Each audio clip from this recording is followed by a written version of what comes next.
kali ini kita bakal bahas film Hollywood yang diperankan oleh salah satu aktor dari Indonesia. Maka berbanggalah kalian. Hehehe. Buat kalian yang udah pernah nonton The Raid nih, udah pasti nggak akan asing lagi sama aktor yang satu ini. Yap, bener banget. Nama aktornya yaitu Iko Uwais. Pada film ini Iko Uwais akan berperan sebagai Tejo. Dan Tejo ini memainkan peran yang cukup penting dalam alur cerita film ini. Oke, film yang akan kita bahas ini judulnya yaitu Stuber, yang dirilis pada tahun 2019. Seperti biasa, untuk sedikit gambaran, film ini akan menceritakan kisah seorang polisi yang berusaha untuk membalaskan kematian rekannya dengan bantuan dari supir gokar alias Uber Bray. Tanpa lama-lama, langsung aja kita bahas alur ceritanya. Pada awal scene, kita akan diperlihatkan dua orang polisi yang sedang menjalankan tugasnya untuk memburu pengedar narkoba kelas kakap. Mereka adalah Vic dan Morris. Saat sedang menaiki lift, ternyata mereka ini udah ditunggu oleh anggota dari bos narkoba ini.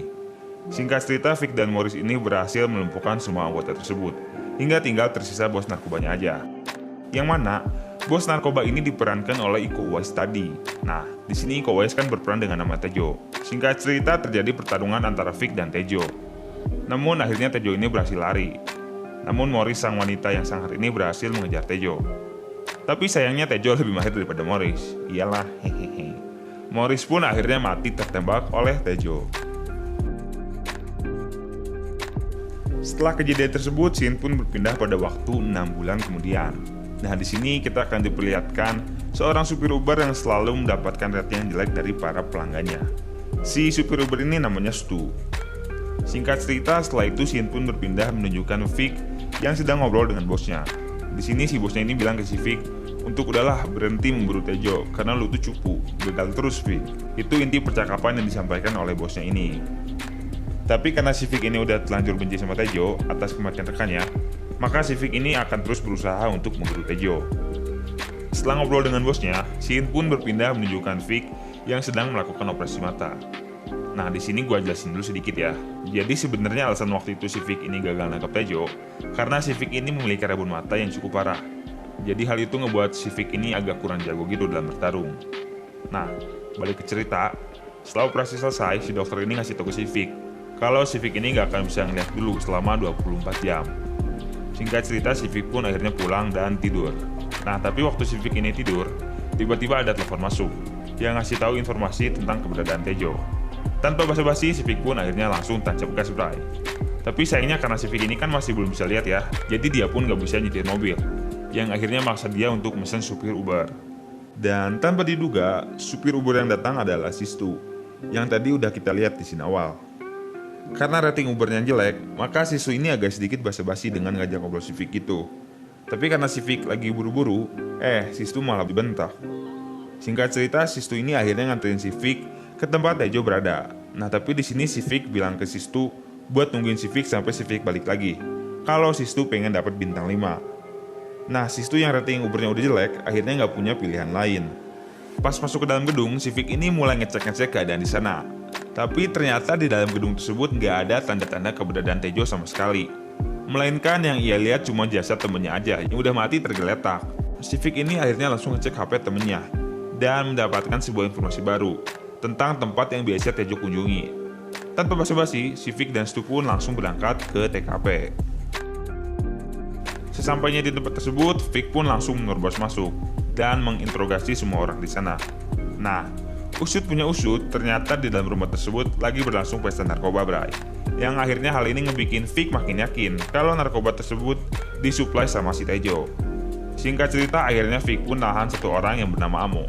Nah, tapi lucunya, waktu si Amo lagi ditahan, kakek si Amo ini gak sengaja ketembak sama si Stu, yang akhirnya ngebikin si Amo pingsan sebelum sempat ditanyai sama si Vic.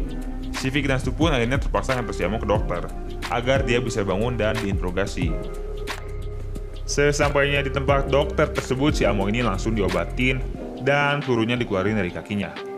Gak lama setelah itu, si Amo pun bangun dan langsung diinterogasi sama si Vic, yang akhirnya ngebuat Vic ini dapat informasi baru tentang keberadaan Tejo yang akan ngirim narkoba pada malam hari. Ngerasa udah beres dengan tugasnya, si Stu pun akhirnya memutuskan untuk berpisah dengan si Vic. Sayangnya, pas si Stu ini baru aja naik mobil, tiba-tiba datang pasukannya si Amo, yang akhirnya ngebawa si Stu ini balik ke dalam lagi. Dan akhirnya tembak-tembakan pun terjadi. Apesnya, karena mata si Vic ini belum bisa ngelihat sepenuhnya, jadi tembakannya banyak yang nggak kena. Namun dengan bantuan lemparan kaleng dari Stu, akhirnya Vic ini bisa nembak sasaran melalui suara yang ia dengar. Dan si Vic bersama Stu pun akhirnya berhasil ngebunuh semua pasukan si Amo ini. Si Stu yang rasa benar-benar shock karena udah ngeliat banyak mayat pun akhirnya memutuskan untuk pergi. Tapi di sini si Vic ngasih tahu ke si Stu kalau dia nggak akan bisa pergi karena Stu ini udah terlibat dengan kasus ini. Vic ngasih tahu kalau plat nomor rumah dan orang-orang terdekat Stu pasti udah diketahui sama musuhnya ini. Stu pun akhirnya marah ke si Vic karena udah ngelibatin dia dalam kasus ini. Stu yang gak punya pilihan lain akhirnya tetap ikut ngebantu si Vic. Namun, sebelum nangkep si Tejo, si Vic ini terlebih dahulu memutuskan untuk ketemu sama anaknya yang sedang ngadain pameran seni gitu. Di sini si Vic ngasih sebuah pisau ke anaknya dan ngasih tahu kalau pada malam ini mungkin sesuatu yang buruk bakal terjadi. Tapi di sini anaknya malah kecewa karena si Vic ini ternyata datang untuk ngurusin pekerjaannya sendiri, bukan karena mau ngelihat pameran seni anaknya. Singkat cerita, Vic dan Stu pun berangkat ke tempat lokasi di mana Tejo bakal ngirim narkoba. Nah, dalam perjalanan, si Stu ini agak sedikit marah ke Vic karena sikap arogan dan gak pekanya ke anaknya sendiri. Di sini juga, si Stu ngasih tahu ke si Vic untuk mencoba meminta bantuan kepada orang lain dan tidak perlu selalu bersikap arogan. Karena hal tersebut nggak akan ngebuat si Vic ini jadi terlihat lemah. Si Vic yang hatinya tersentuh pun akhirnya memutuskan untuk memanggil bantuan dari bosnya untuk mendatangkan tim polisi untuk menyergap si Tejo ini. Singkat cerita, si Vic dan Stu akhirnya nyampe di tempat lokasi Tejo berada. Si Stu yang merasa tugasnya udah selesai akhirnya memutuskan untuk pulang. Namun, dalam perjalanan pulang, si Stu ini ngelihat bala bantuan yang dikirim untuk Vic. Namun Stu ngerasa ada yang aneh, karena si Vic ini mintanya satu tim polisi, tapi yang datang cuma satu mobil aja. Si Stu pun akhirnya memutuskan untuk balik ke tempat Vic tadi. Di sisi lain, si Vic yang sedang bersiap-siap untuk tembak Tejo, tiba-tiba didatangi oleh seseorang. Yang tidak lain orang tersebut adalah bosnya si Vic sendiri, yang udah kita lihat di scene pembuka tadi. Oke, singkat cerita si bosnya ini akhirnya ngungkapin kalau selama ini dia bekerja sama dengan Tejo, dan kematian rekan kerjanya si Vic ini adalah salah satu rencana si bosnya ini. Bosnya pun akhirnya nembak si Vic. Namun, pas mau di finishing, tiba-tiba datang sebuah mobil dari arah belakang dan nabrak bosnya si Vic ini sampai mati. Dan orang tersebut adalah si Stu. Tejo yang lihat hal tersebut pun langsung nembakin si Stu. Tapi untungnya si Stu sama Vic berhasil kabur. Singkat cerita, si Tejo pun ngejar mereka dan scene kejar-kejaran mobil pun terjadi. Namun dengan skill handal si Stu yang selama ini jadi supir Uber, mereka pun berhasil lolos dari kejaran tersebut.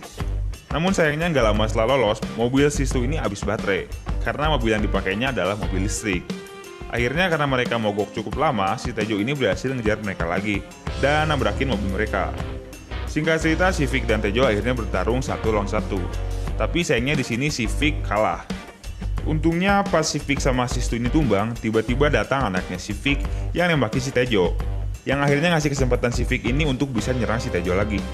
Singkat cerita, polisi pun akhirnya datang dan si Tejo berhasil ditangkap. Dan dendam si Vic atas kematian Morris pun akhirnya bisa terbayar. Dan film pun tamat. Nah, gimana nih filmnya? Seru kan?